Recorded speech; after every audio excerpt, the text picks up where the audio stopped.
The Patterson Gimlin film. Most people are familiar with it, but the interview I'm about to give you, hardly anybody has ever heard it. Hear all the details next.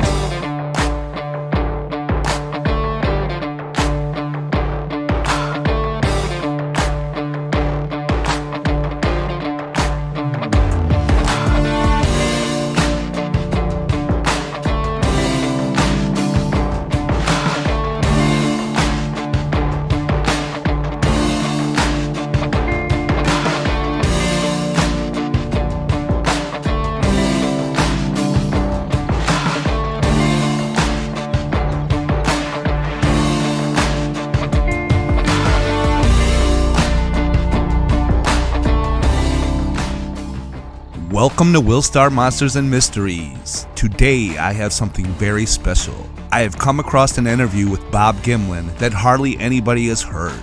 The only type of people that probably have heard this are Sasquatch investigators or researchers. But having said that, I've reached out to some and they have not heard of it. So if they haven't heard of it, I'm sure you haven't either. This interview was conducted by John Green.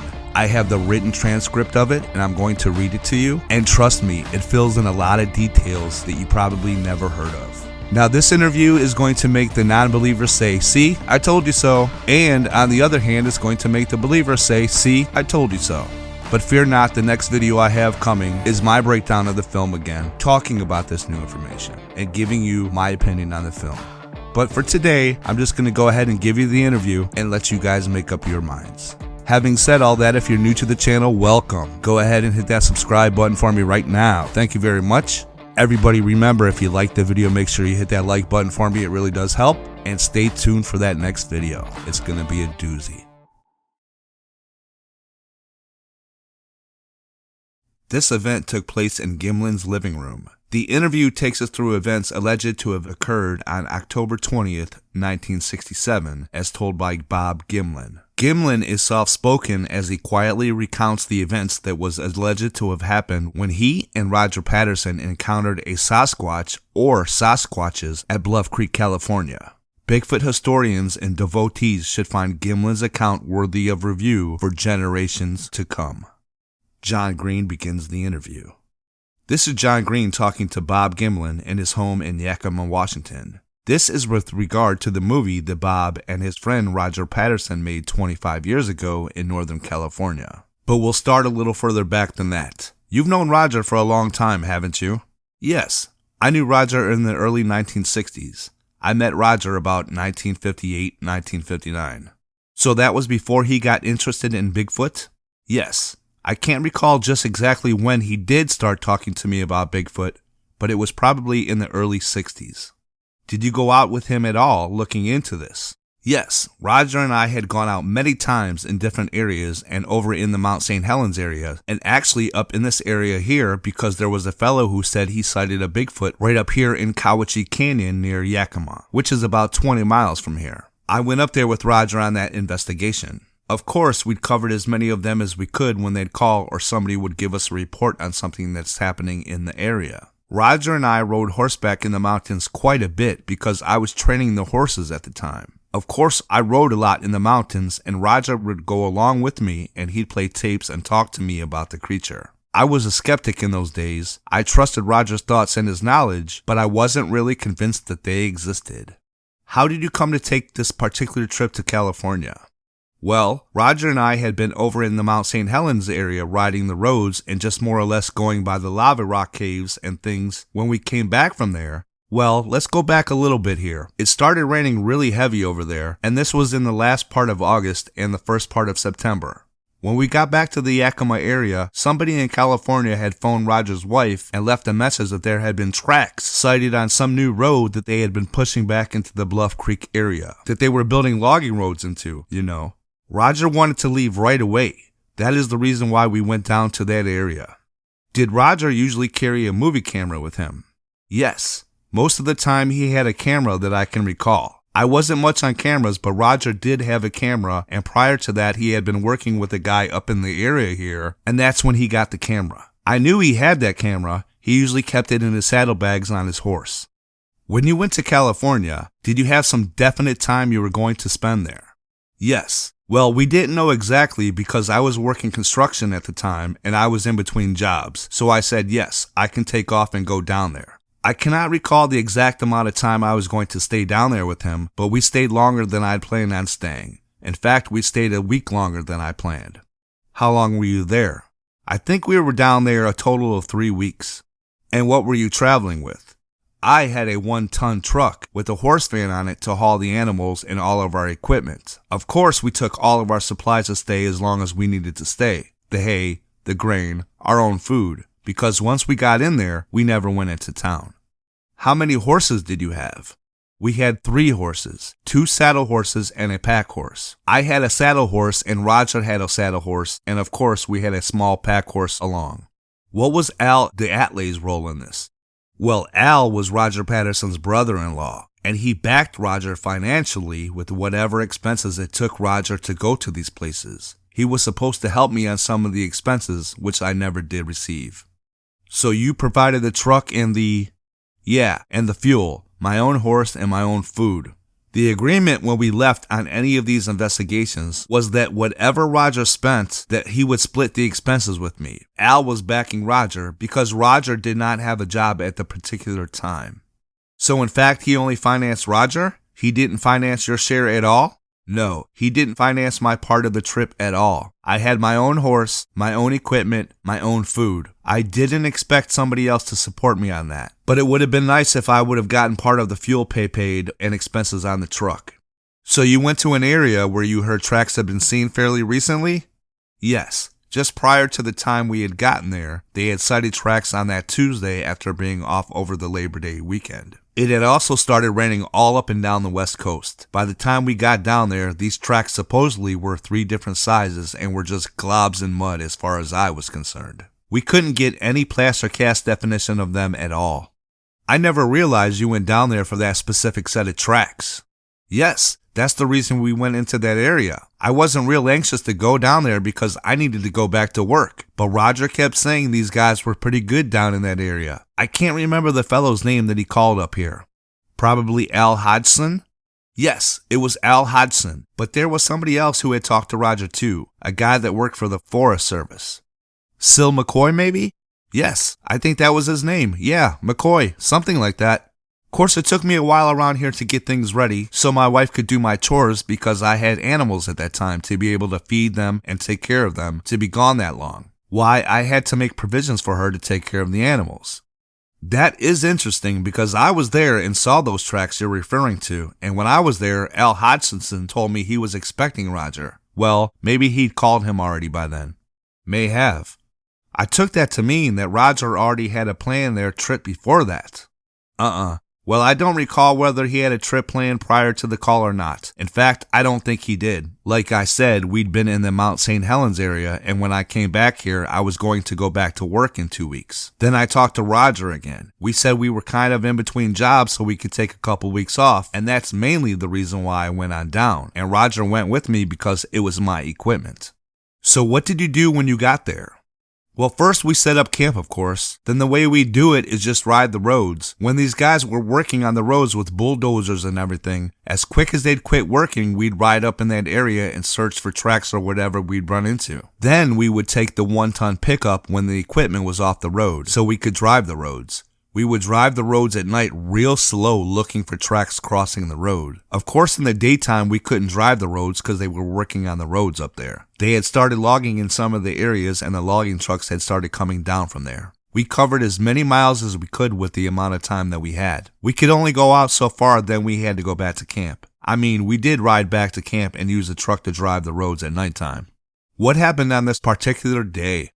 The day we got the film footage, I left early in the morning and Roger slept in. I just rode out and around. I always got up early, so I rode on out. My horse loosened a shoe and I came back in to tack the shoe on tighter. At about 10 o'clock mid-morning or so, I sat around there for a little while because Roger was gone when I got back. Supposedly he had gone down to the creek there, Bluff Creek there, and after a while he came back and asked what area I had covered in that morning. I told him and he says, why don't we ride up into this area we had ridden into before? A desolate type area down a couple of canyons. There's a creek running through it. So we went ahead and fixed lunch, and he said let's get our gear together so when we ride out, we can stay if we have to, and stay a little bit longer into the night if we need to. We packed up the pack horse, and it was about midday, perhaps a little bit after noontime, when we went around the bend in this creek bed. There was a fallen tree, and as we came around it, there was this creature standing by the creek. That's when everything started happening. The horses started jumping around, raising the devil and spooking from this creature.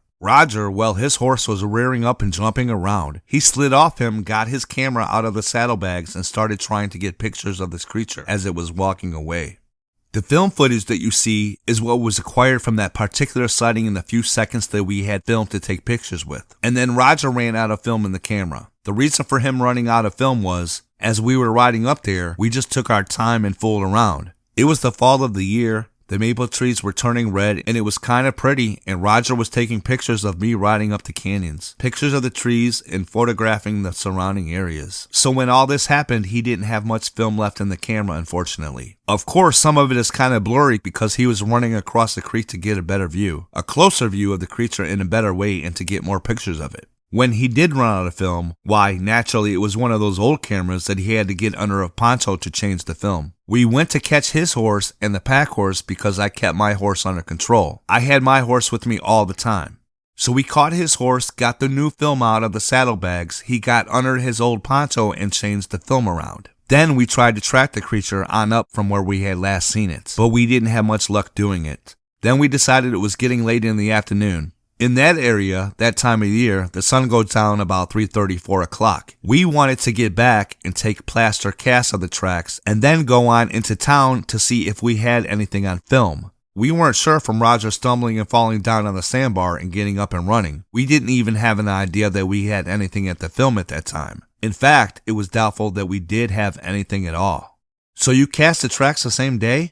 Yes, we did. In fact, right that afternoon. By the time we got the tracks cast and the different deals that we did to cast the tracks done, it was getting late. It was almost dark by the time we got back down to the truck and got the horses fed and tied up. By the time we got into town at Al's store, it was good and dark. I imagine it was 8:30 or 9 o'clock. Then we went on over to, whatever town that was, to mail the film up to Al, Roger's brother-in-law, so he could take it and get it developed to see if there was really anything on the film. Okay, I'll go back a little bit to the casting of the tracks. I rode the big horse. The horse that I was riding was around 1,200 to 1,300 pounds. I rode him alongside the tracks with this new film in the camera. Roger took pictures of how deep the horse's prints were in the soil compared to the creature's tracks. Then I got up on a stump, which was approximately 3 to 4 feet, We did measure it, probably should have. Anyway, I jumped off with a high-heeled cowboy boot as close to the track as we could. Then we took pictures of that to illustrate the depth that my footprint went into the same dirt with a high-heeled cowboy boot, and at that time I weighed 165 pounds. These were all things that we did prior to leaving the scene, and it was a good thing we did because that night when we came back, of course we were pretty excited about just seeing it, and we all sat there and talked about it until 12:30 or 1 o'clock in the morning. Around 5:30 a.m. or so, it started raining and it was just pouring down rain. I told Roger we had better get up and do something about the tracks or they'd wash out, and he said no, that it would stop raining after a while. I went ahead and got up and put the saddle on my horse and decided I would ride up there while it was raining really hard. And Roger says, it'll quit, don't ride up there. I said no, I'm going to go ahead and ride on up there. I had gotten a couple of cardboard boxes from Al's store to cover these tracks the night before. So when I went outside to get a couple of these boxes that were folded up out there, they were just soggy old pieces of cardboard. I disregarded taking those back up there. So I rode back up to the scene, pulled some bark off some trees, and covered up the tracks as best as I could and went back to camp. By then we decided it wasn't going to quit raining. The little creek that was 6 or 7 feet across was now 10 or 12 feet across and 4 feet deep. We were on the side of the creek which had to be crossed with a truck to get out to the main road. I said, well, I'm going to go ahead and cross the creek with the truck and get started out. And of course, Roger thought it would stop raining, and he suggested I leave him there and come back and pick him up. In the meantime, they called the track dog people in Canada, and they were supposed to come down. I think they also phoned you, Mr. Green, and Renee DeHindren. I'm not sure when it all happened, but I do remember the people in Canada had been called, with the track dogs to come on down to see if we could track it on up through the mountains from where we last saw it. I think it was the BC Museum that was called because that was the people who phoned me. Was that it? Oh, I couldn't recall just exactly how that went. A man from the museum had come down with me at the beginning of September. Come down after I was there and told him the tracks were there. Oh, was that it? Okay, well, I didn't remember just exactly how those sequences happened. Yes, well, it was from him that I learned of the movie. The call must have gone to the museum. Must have, yeah. Well, Roger didn't do that. I think that was Al. I think Roger had talked to him about the calling. Well, they had talked about it, but I was not present at the time they did. About how far was it from your camp to where this, Oh, a calculated guess, I would think about 4 miles. That movie that you took, comparing the depths of the tracks, that would be the one that you showed at the University of British Columbia? Yes, that is the one shown in British Columbia. Are you aware that that movie has been missing almost ever since?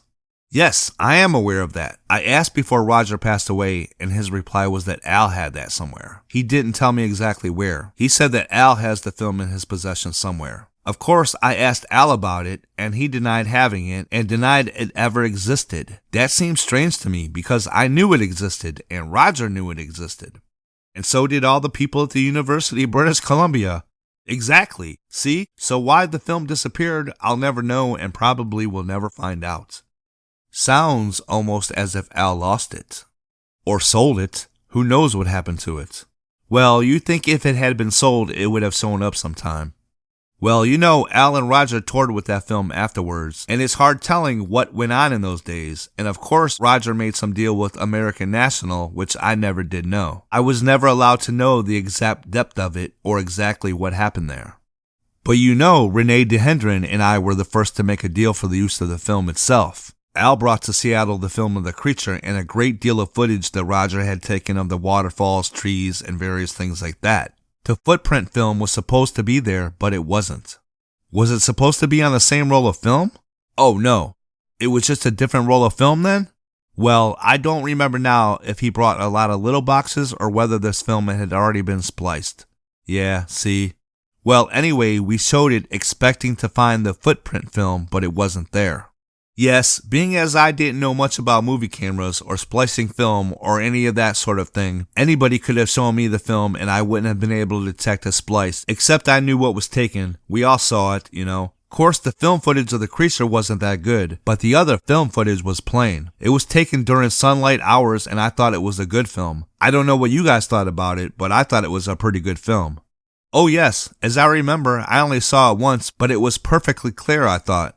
Well, I saw it the same time you guys did. I don't really recall everything that happened way back then, you know. Of course, there was a lot of speculation at the time, and Roger and Al had big dollar signs in their eyes, you know. They were just going to go here and go there. Well, we did travel a lot with that film. There was a lot of money spent. Of course, Argosy bought one article at that particular time. I think it was the fall of 1967 Argosy. After that, Al and Roger traveled with the film and promoted it somewhat. And that was about the time I went back to work because I didn't have any income. They just kind of cut me completely out of the thing. It took me forever to kind of even after Roger died, I had to go to court to get any rights at all out of it, which, you know, was kind of an odd thing. But between Miss Patterson's attorney and her, it was a deal that they did not recognize that I had any interest at all in the film.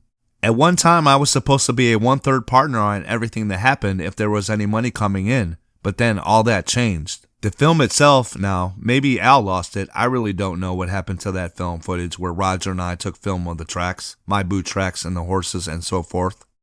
Do you remember how deep the horses' tracks were compared to that of the Sasquatch tracks? The horse tracks were not as deep as the Sasquatch tracks, of course. I just walked the horse through. I walked him as slow as I could, but you figure he is distributing his weight on 4 feet. The tracks were better than half as deep, but they weren't as deep as the tracks of the creature. But the area of 4 hoof prints wouldn't be any greater than 2 of those footprints, would it?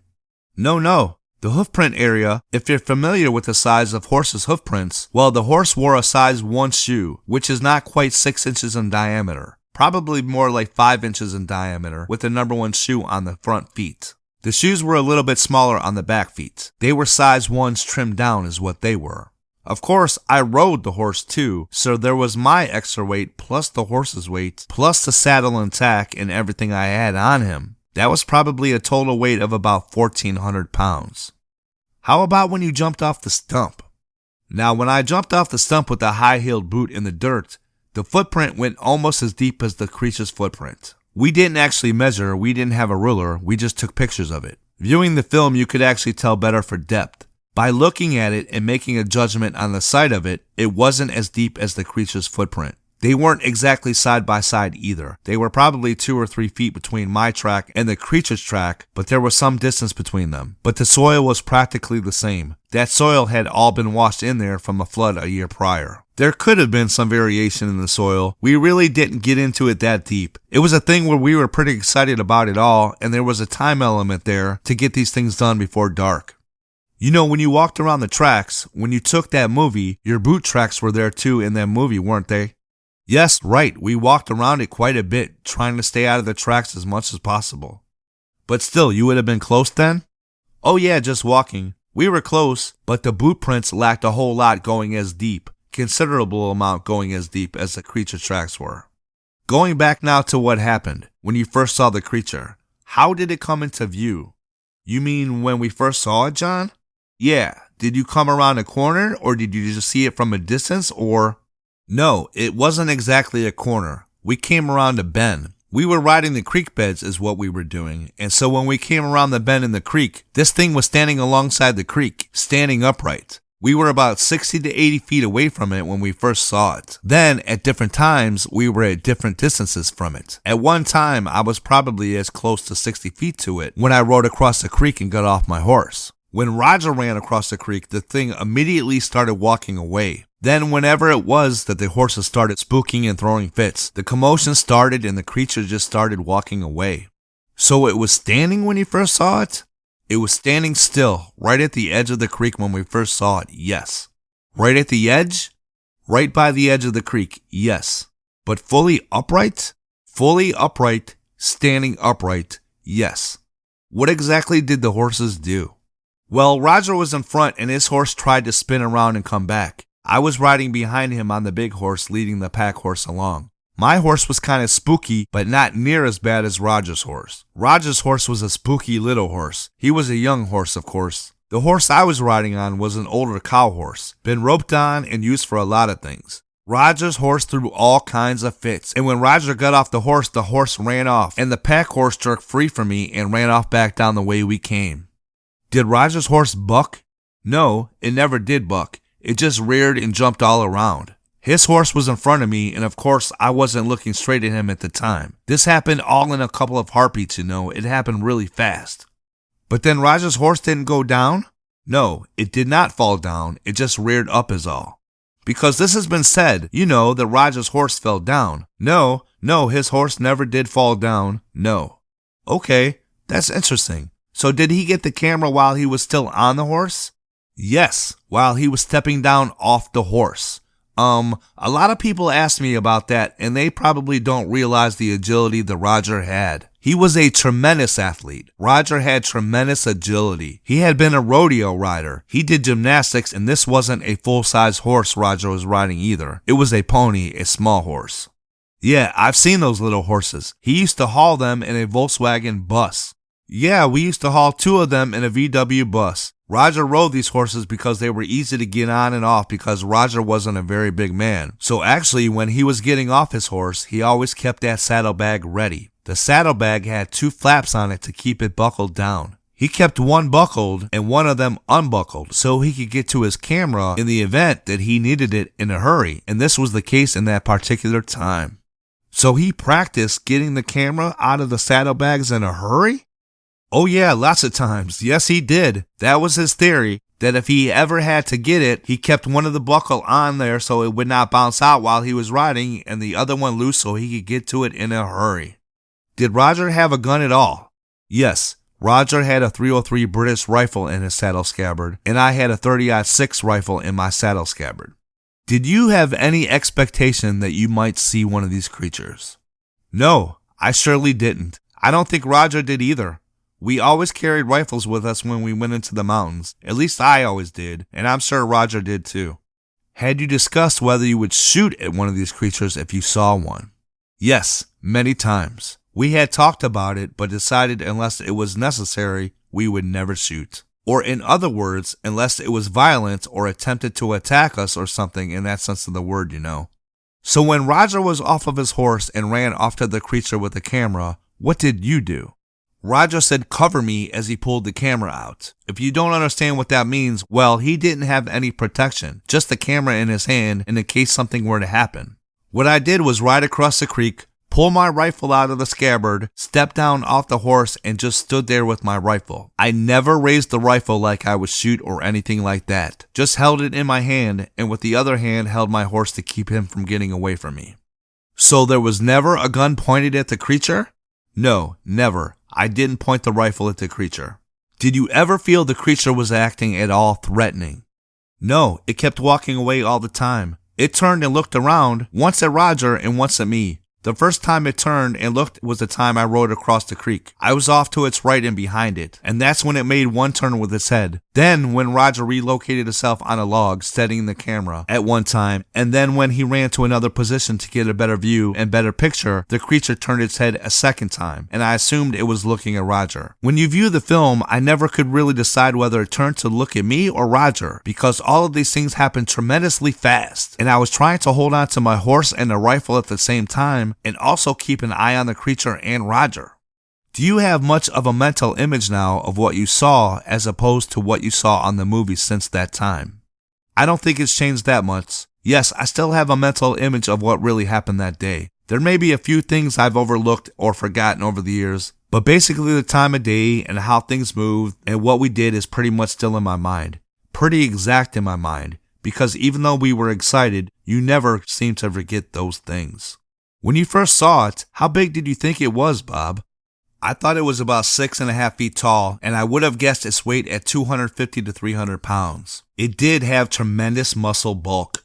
This was an estimated guess at the time, of course. I'm not used to saying things like that. I was just guessing weight compared to the amount of muscle quarter horses have. It was as big as a quarter horse naturally, and the height because we were up on our horses at the time when we first saw the creature. Therefore, it probably didn't look as tall as it really was. Now, the horse I was riding was a 16-hand horse. One hand is 4 inches on a horse. My horse was 16 hands tall plus my saddle. That would make him approximately 16.5 hands high. Now, of course, me sitting up there, you can figure my eye level was about 9 feet high. So anything actually less than 9 feet you would be looking down at. Was it obvious whether it was a male or a female? Well, it appeared to be a female, but you know I had never seen one. I had never even seen a track until that day, so I couldn't even make a statement whether it was a male or female. But the film indicates that it had mammary glands, so we assumed it was a female. Now, they had told us that the tracks they found in the road were 3 different sizes. We talked about that at length and discussed it and assumed there was a male, a female, and a younger one with 3 different size tracks. So our first assumption was it was a female. What color did it appear to be to you? It was a dark brown, brownish color. Then it wasn't as dark as it looks in the film? No, it wasn't as dark as it looks in the film. It was a long ways from being tan, but it wasn't a very dark brown like it shows in the film. It was a lighter colored brown. Of course, it was lighter in different areas of the body too. I suppose where the hair was shorter, it was lighter or vice versa. It might have been darker where the hair was shorter. Can you remember details on its face? Yes, I can. The face would have had a flat type nose. The lips? I can't really remember what the lips looked like except that it did have lips and we could see its teeth. The eyes were large eyes, but not big round eyes like a horse or a cow, but they were large eyes. The hair on his face was short. There wasn't a whole lot of hair around his cheeks and down alongside his face. The best I can remember is the face didn't have a whole lot of hair on it. What would the skin color be then? It seemed like it was a brownish color skin. Was it doing anything with its hands? You mean, like, well, in the film they were just swinging is what I meant. Well, John, that is all I ever saw. It never raised its arm or anything to that effect. It just walked away with an easy tight motion away from us and swung its arms like a human being. The best I can remember is the hands were about the same color as the face. The bottom of its feet looked quite light colored, but that could be the sand? I think that's the case, John. The sand wasn't a white sand, it was a kind of funny type soil where the creature walked through, and it was a lighter colored dirt. I think you can remember the color of the soil, John. Oh yeah, I remember. It was pretty light colored soil in there, and might have been why the soles of the feet look light in the film footage. In the movie, it hasn't quite disappeared when the picture stops, because it looks as if it's about to disappear behind a big pile of, well, it looks like a stump or a pile of wood of some kind. Yeah, it hadn't disappeared when the film footage, when Roger ran out of film because it traveled on. Oh, probably not half again the distance of where he was, but another 30 or 40 yards. There were some trees down in the area, I suppose from the flood and so forth. There were many fallen trees and different things in that area. Then when the creature did disappear up a little draw, why, I wanted to follow it. Of course, Roger didn't want to follow it because he was on foot and he didn't want to be left there. We thought that there was a possibility that there were 2 others around. We didn't know at the time whether that was one of the ones that had made the tracks up above or not. Roger was a little bit upset about that, so he wanted to catch his horse and get some more film in the camera. It took quite a while to catch the horse and to catch the pack horse as well and then tie them up. Then we rode on in pursuit of the creature. Now see the way it went to see if we could see more tracks or, I don't know, I thought maybe we could see this creature again. I don't really know why I was thinking that. We never did see it again, but we saw scuffs in the gravel and in the creek bed there that indicated where it had possibly ran when it went out of sight. We measured 68 to 72 inches in the stride, which was not even close to accurate because it was, as I have said, just scuffs in the gravel. Then we tracked on up the creek bed quite a ways. We saw one wet half footprint on a rock as it went up into the mountains, and that was as far as we went with it. So there wasn't sand to show footprints beyond where you saw it? No, it was gravel mostly, but there was sand and dirt where it went across the creek, but it never left a footprint in the sand or in the dirt or soil. It did leave a wet mark on the rock in the creek where it went across and went on up into the hills from there. Were you ever closer to it than Roger while he was taking the pictures? Yes, I was. When I rode across the creek and got off my horse, I was closer than Roger was with the camera at that time. I rode fairly close to the creature. And Roger didn't have much of a look at it because he was looking through the lens of the camera at the time? Well, yes, I feel that I had a better look at it. We talked about it, like I said, when we got back to camp that night. We stayed up and talked about that for hours. You know, talked about what each one of us had seen. There were things I had seen about the creature that Roger didn't. Of course, he couldn't see it too well because he was looking through the camera. When you got off the horse, what size did it appear to be then?